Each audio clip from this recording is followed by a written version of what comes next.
Sejam muito bem-vindos ao Sport TV News deste sábado, dia 23 de agosto. Vamos falar, claro, sobre a rodada já em andamento do Campeonato Brasileiro, a 21ª rodada, mas já recebemos de muita emoção nessa final do Intercontinental Sub-20, bicampeonato do Flamengo, com muita emoção nos minutos finais e, claro, na decisão por pênaltis. Aqui comigo, Jéssica Sescon e Ricardo Gonzalez. Quando a gente achou, né, Gonza, que estava encaminhando pro Barcelona, numa virada já nos minutos finais, né? Um gol já nos acréscimos, né? Depois dos 94, a gente falou, ali o último lance vai acabar, mas o Flamengo foi guerreiro jogando no Maracanã, conquistou o empate e venceu nos pênaltis também. Tudo bem, amigo? Boa noite para você. Tudo bem, Mené? Boa noite para você. Um prazer enorme estar aqui. Jéssica também, um privilégio dividir com você a bancada, as amigas e amigos do News. Olha, vou na tua linha, a gente tem uma rodada muito interessante, com vários aspectos, vários times que vão poder se dedicar um pouco mais ao Campeonato Brasileiro, porque não estão na Copa do Brasil, entre eles Flamengo e Palmeiras. Mas não dá para a gente não começar falando desse Flamengo e Barcelona com o enredo que foi. Primeiro nós vamos desenvolver isso aí. Foi um grande jogo de futebol. É um jogo digno de profissionais, né? Tanto Flamengo quanto Barcelona, cada um do seu estilo, fizeram um grande jogo. E depois, você tem 2 gols já nos acréscimos. O Flamengo vai buscar uma recuperação quando perdia de 2-1, tomou um gol já depois dos 45. E aí um enredo dos pênaltis, né? Ele tem a chance de fechar o placar com um dos seus jogadores mais experientes, o Matheus Gonçalves. Depois, na primeira sequência alternada, o Barcelona sai na frente. Enfim, é um jogo para testar a situação cardíaca dos torcedores do Flamengo, que tem muito a celebrar. É uma categoria sub-20, mas era o Barcelona que estava do outro lado. Então, parabéns ao Flamengo e principalmente aos heróis, o Léo Nanete e o Igor. A gente vai falar sobre isso bastante. É isso, o Maracanã lotado, né? Nesse sábado no Rio de Janeiro, a torcida do Flamengo compareceu em peso e viveu essa emoção dos pênaltis, né? Do empate já nos acréscimos e da decisão por pênalti. Jéssica, boa noite para você. Bem-vindo ao Sport TV News. A gente já imaginava, né? Um confronto entre duas das maiores bases do futebol mundial, né? Se a gente fala de história, a gente fala de Messi no Barcelona, a gente fala de Zico no Flamengo. Se a gente fala de atualidade, Vini Júnior de um lado e Yamal do outro. Então, a gente já esperava um jogo de um tamanho maior até, né? A 4ª edição do Intercontinental, eu acho que é a primeira que 2 times desse tamanho se enfrentam. E aí os ingredientes da emoção trouxeram aquele a mais para um jogo desse. Tudo bem? Boa noite, meus amigos aqui da bancada, amigos que nos acompanham aqui no News. Foi um jogaço, né? Um jogo digno de 2 equipes tão grandes e com uma história. Eu adoro essas histórias surpreendentes que só o futebol traz pra gente, né? Com tanta emoção, com uma disputa nervosa de pênaltis, mas a reta final do jogo também de um Flamengo que já estava cansado, que não conseguia mais parar o Barcelona chegando, conseguiu o gol aos 95, parecia que estava tudo findado, mas aí Iago, o gelado, uma jogada que me pareceu pensada, porque o Iago ele vai até a área para ser um cabeceador lá e vem esse lançamento da intermediária de propósito, não foi algo ao acaso, foi de propósito mesmo. E deu tudo certo, né? Um gol que foi bonito de cabeça, ele encobrindo o goleiro. Então, realmente muito surpreendente, assim. Muito bacana quando 2 equipes gigantes se enfrentam, oferecem para o público que encheu o Maracanã um jogo de qualidade, tanto em questão tática quanto em domínio, passe, na parte estética do jogo. A gente vai falar depois, né, sobre esses pormenores. E ainda trouxe esse elemento de emoção, né? A história foi muito curiosa, muito bonita, com o goleiro do Flamengo, o Léo, sendo um dos destaques dessa partida. O Léo defende o pênalti, né? Claro, o goleiro acaba sendo protagonista. Mas e salva durante o jogo também, né? Exatamente. Se a gente falar também do jogo como um todo, né? Tem ninguém maior que o Iago nesse momento, porque o Iago faz o gol que coloca o Flamengo de novo na briga, o 2-2. O pênalti dele é uma cavadinha digna de ver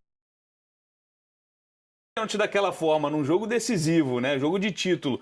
Mostrou muita frieza e ele é o capitão do Flamengo. Ele daqui a pouco vai erguer a taça no Maracanã lotado. A gente vai acompanhar, inclusive, dentro do Sport TV News. Mais um detalhe, o Carboni, que não entrou bem no jogo, fez o gol que acabou, que terminou a disputa, né? Que sagrou o Flamengo campeão. Então, olha como o futebol traz essas histórias muito curiosas. Né? Exatamente. O Iago, né? Falando ainda dele, um zagueiro artilheiro, né? Da campanha também da Libertadores. O Flamengo bateu o Palmeiras na final da Libertadores Sub-20. A campanha que levou o Flamengo a esse jogo hoje, né, Gonza? Então, são muitos ingredientes também de uma noite inesquecível para esse jogador. Segundo título do Flamengo consecutivo. A gente teve o Benfica vencendo o Peñarol em 2022, o Boca Juniors vencendo o AZ Alkmaar da Holanda em 2023 e aí a dobradinha rubro-negra. O Flamengo venceu o Olympiacos sob comando do Filipe Luís no ano passado e também com um gol no apagar das luzes, né? Um gol que, né, o jogo estava indo para a decisão por pênaltis e o gol do Felipe Tereza aos 47 minutos do segundo tempo deu o título ao Flamengo e esse ano mais uma vez com emoção é legal também ver, né, Gonzo? O Flamengo é um time que no profissional contrata bastante, tem um poder financeiro diferenciado até dentro do futebol brasileiro, está em outra prateleira,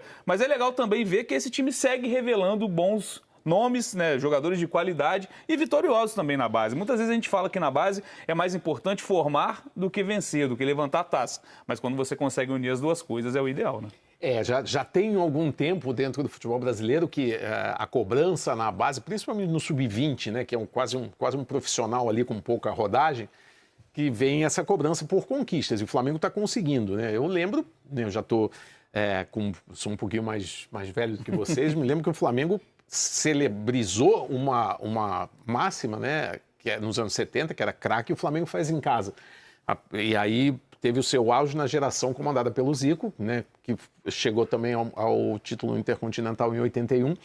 E agora, voltando, evidentemente que hoje em dia é mais difícil para o Flamengo aproveitar no time de cima esses jogadores que ele revela, porque o Flamengo é um time extremamente comprador, tem um poderio financeiro, estamos vendo ali os gols do jogo, né, o gol do Lohan, mas ainda assim há jogadores nesse time que acaba de conquistar o bicampeonato com muito potencial para serem aproveitados, não só para serem negociados. A gente está vendo de novo esse gol aí absolutamente histórico e inacreditável do Iago. O Iago é um deles, né? A frieza que ele teve na cobrança de pênalti, a iniciativa que ele teve para depois de tomar o segundo gol ir para a área e se posicionar na segunda trave, sabendo que a bola chegaria ali, é de quem tem talento. Agora, principalmente, por mais que o Iago seja um dos heróis, né? E tamanho de heroísmo não é difícil de medir, né? Mas realmente o goleiro do Flamengo, o Léo Nanete, ele fez algumas coisas impressionantes. Não só na cobrança de pênaltis. A questão é que o Flamengo jogou o tempo todo tentando manter a sua característica, né? De marcar alto, tentar recuperar a bola no campo de defesa do Barcelona. Só que o Barcelona tem muita qualidade. Então o Barcelona sempre conseguia, ou quase sempre, conseguia quebrar essa marcação. E aí saía, muitas vezes, principalmente no segundo tempo, o Barcelona várias vezes saiu com 3, 4 jogadores no meio de campo, empurrando a defesa para trás, quase que no mano a mano. E aí entrou o Léo Nanete. Pelo menos em 3 situações, ele fez defesas que era gol certo do Barcelona. E depois faz o que fez na cobrança de pênalti. Então, realmente, é uma conquista que, além da importância em si, é um campeonato internacional diante de um gigante como é o Barcelona, mas o roteiro e a performance de alguns jogadores especificamente, elas dão um colorido absolutamente incomparável a esse dia de hoje. E falando do Léo Nanete também, né, importantíssimo para esse título do Flamengo, e também tem aquele ingrediente da disputa. Não tinha torcedor do Barcelona, gente. Foi a torcida do Flamengo fazendo uma linda festa. Linda festa. Eu não estou brincando, não é exagero.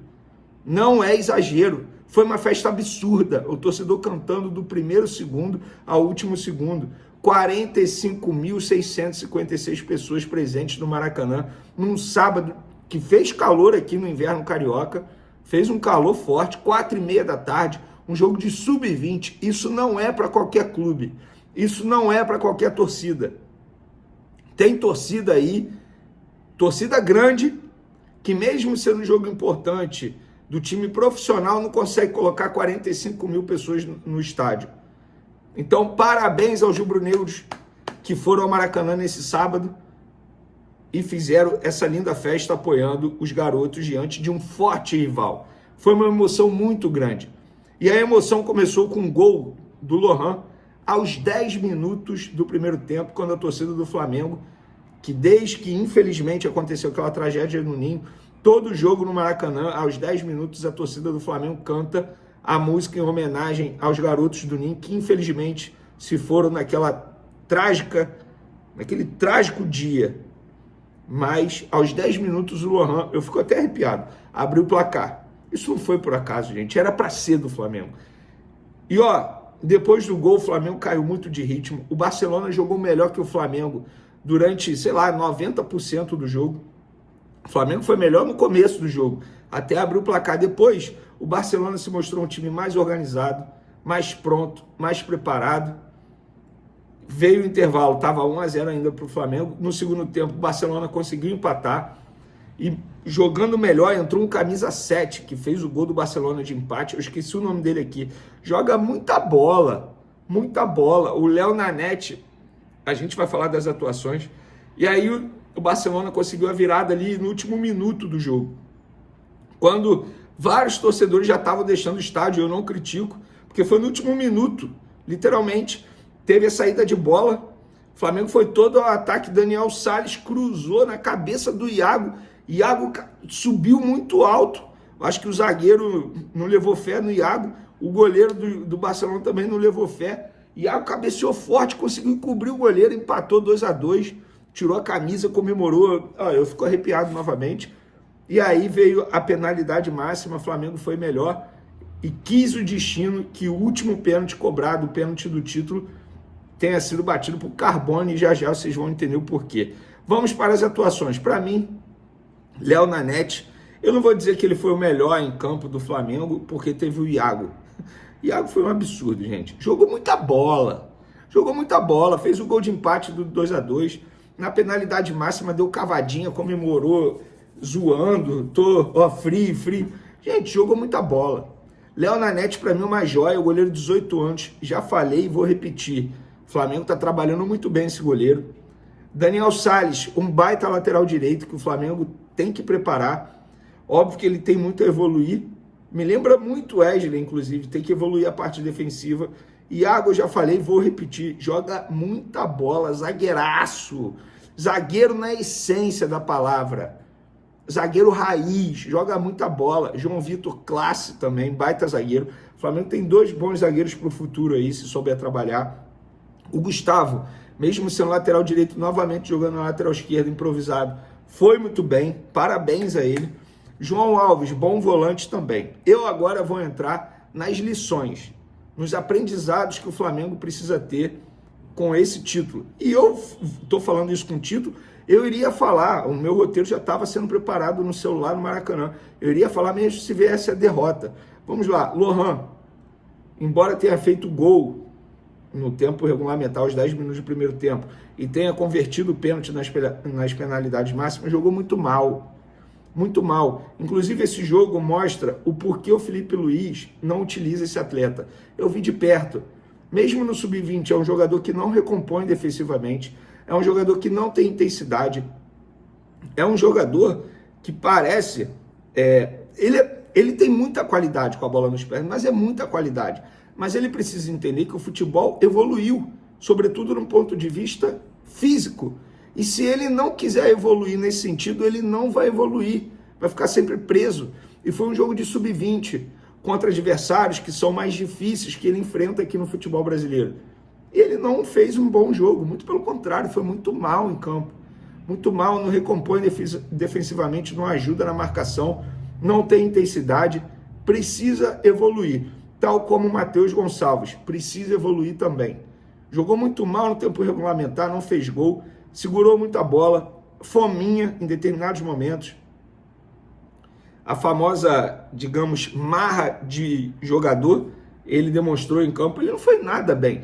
Veio a penalidade máxima, uma carinha de soberba, digamos assim, bateu, perdeu. Então, para o Matheus Gonçalves, essa final foi terrível. Foi terrível, jogou muito mal. E esse jogo dá a seguinte lição e mostra para os torcedores do Flamengo o porquê Lohan e Matheus Gonçalves não têm espaço com o Felipe Luiz.